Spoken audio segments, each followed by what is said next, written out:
కేవలం తమ కూతురుతో సన్నిహితంగా ఉంటున్నాడనే అనుమానం ఆ తల్లిదండ్రులను ఉన్మాదులుగా మార్చింది. ఓ యువకుణ్ణి అత్యంత దారుణంగా హత్య చేశారు. అంతేకాదు, చంపేసినా వారి కసి తీరలేదు.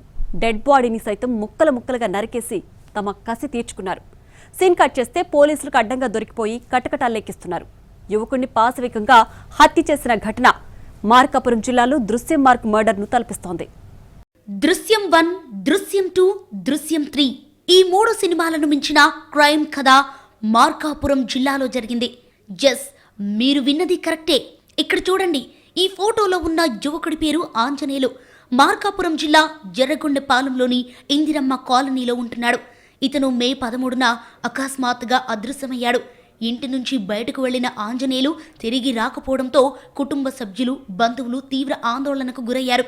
చుట్టుపక్కల ప్రాంతాల్లో గాలించినా ఆచూకీ లభించకపోవడంతో చివరకు పోలీసులను ఆశ్రయించారు. కుటుంబ సభ్యుల ఫిర్యాదు మేరకు పోలీసులు కేసు నమోదు చేసి దర్యాప్తు ప్రారంభించారు.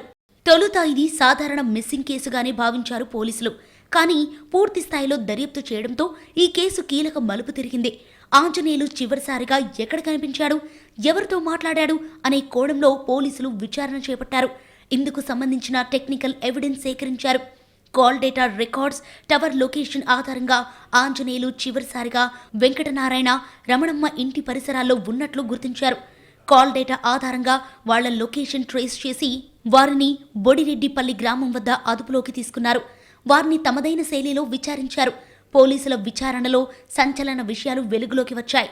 తన కూతురితో ఆంజనేయులు సన్నిహితంగా ఉన్నాడని అనుమానం వెంకటనారాయణ, రమణమ్మ తల్లిదండ్రులు మనసులో తీవ్ర ద్వేషానికి దారితీసినట్లు పోలీసులు గుర్తించారు.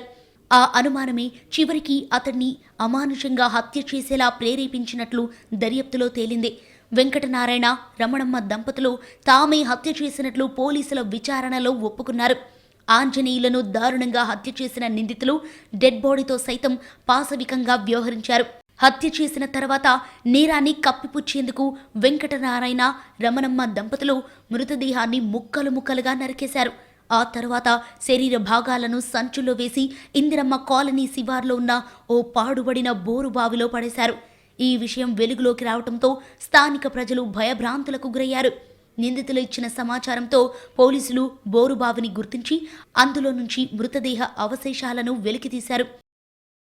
మ్యాన్ మిస్సింగ్ కింద మేము కేసు నమోదు చేసి ఎస్ఐ గారు దర్యాప్తు చేయడం జరిగింది.